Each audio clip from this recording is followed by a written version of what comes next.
I would encourage people to really check again what you're remembering as school lunch and even what it looked like maybe a few years ago. I think you'd be pleasantly surprised at some of the very positive changes that have taken place. A study found that lunches packed at home were not as nutritious as school lunches. Of the more than 1,300 lunches observed, calories, carbohydrates, fat, saturated fat, sugar, vitamin C, and iron were higher, on average, for packed lunches compared to school lunches.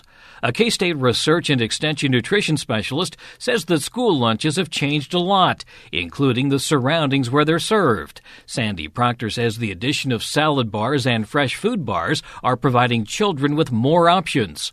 On today's Sound Living, why school lunches are a good option for kids, and some things to think about when making a packed lunch.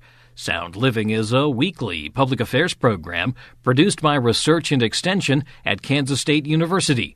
I'm Jeff Wichman.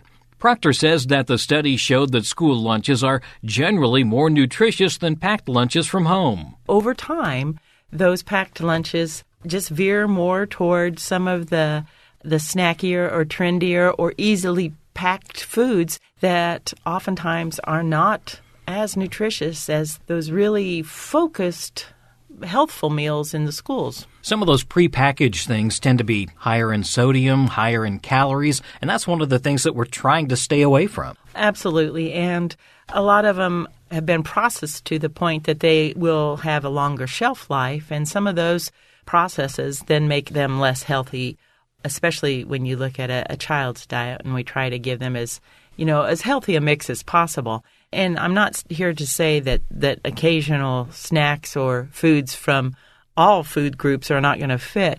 But when we're talking about school lunches and we're talking about packing lunches, we have a tendency to get sort of in a rut because of time and because of affordability and because of kids' preferences. And when we put all those together and we sort of cater to some of those demands, whether they're kid demands or time demands, a lot of times then we don't choose from as wide a healthful array of choices as school lunches really are putting, 110% of their focus on variety and healthy choices. That's sort of the things that probably misses the most. I know my kids, it seemed like they had a lot of peanut butter and jelly sandwiches, something they liked, but at the same time, it did lack variety. I think variety is a big part of it. And we know that kids go through eating jags or, that some foods are just so embarrassingly uncool to put in your school lunch for a while that, even if they're perfectly fine and that's what you got available, that's just really not going to make it. And it does depend a lot, I know, on kids and their social groups. But we know that school meals have gotten healthier. There isn't the waste that there really was reported or purported to be, that some of that is simply not happening and not happening anymore.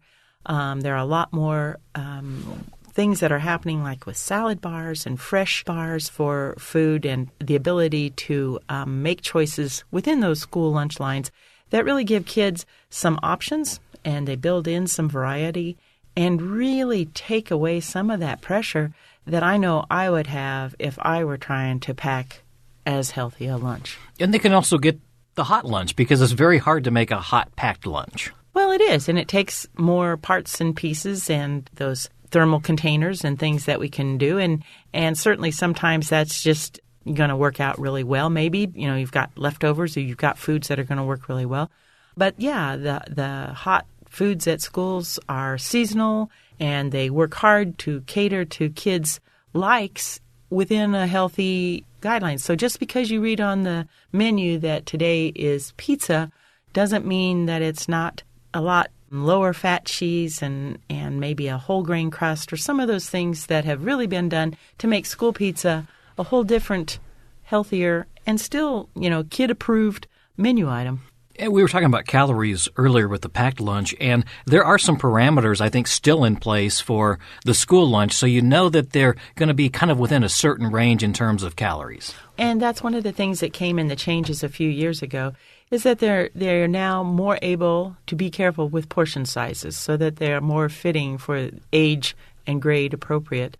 And certainly there are going to be exceptions for kids' appetites, and parents are going to know those best. But in general, those school guidelines have gotten a little more sensitive to age and needed number of calories for fuel through the day.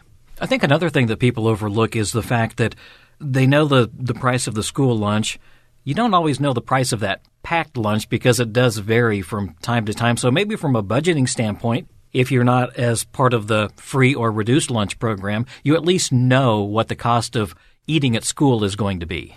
I think that's a really, really good point. And it just really depends on all the things that are going to take to make that packed lunch work for you, and whether that's certain kinds of packing materials like a new lunchbox every year. And after a while, that's exactly where you don't want to go with kids. They don't want to have that obvious of a choice. But and then those pieces that keep the foods cool or hot as they need to be.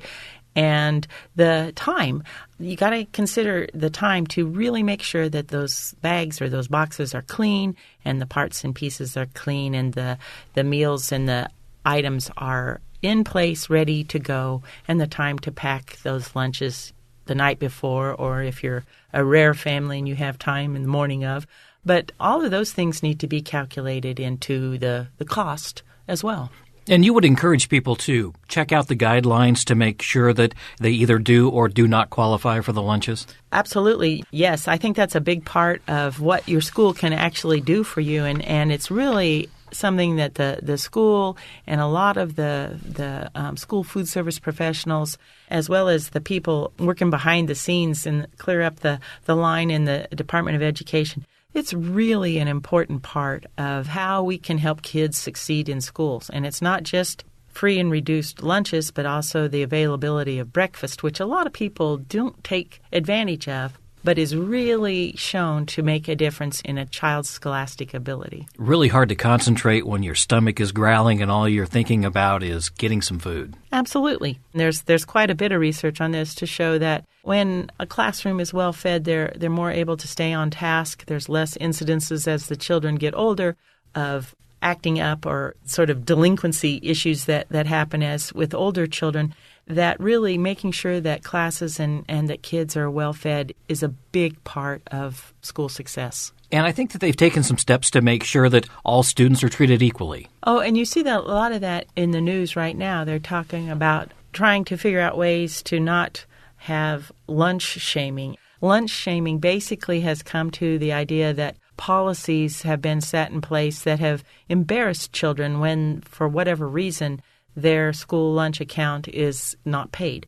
And many schools are really taking some steps around the country to make sure that these policies are more inclusive and that somehow they're solved without the child being the one that is dealt the blow. If someone is taking the packed lunch, what are some things that they should maybe think about? We talked about variety, but in terms of maybe just some specific things that they might want to consider that have that nutrition that we're looking for?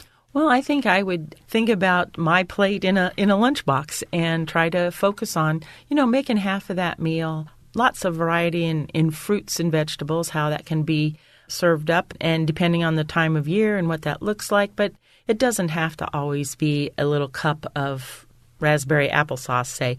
Certainly lots of fresh fruits and vegetables available now. That would be my first focus. And then any type of bread or grain item, I would work just like the school lunch menu writers do to make sure that that's a whole grain item and that my kid had the choices of either a whole grain bread or whole grain tortilla, or the pasta salad that I'm packing is made with whole wheat pasta. Some of those things to really ensure that some of those issues that we work with toward dietary guidelines are addressed in the lunch that I pack. And early on, we're going to be worried about keeping those cold things cold, and there's really a lot of ways to do that now. There really are, more than ever before, and there isn't any excuse really for just sending things without refrigerating them. If it's something that you make hot and it's going to be okay for the child to eat cold, get it cold, really cold, before you pack the lunch, and then put something in there that is going to keep it at that cold temperature.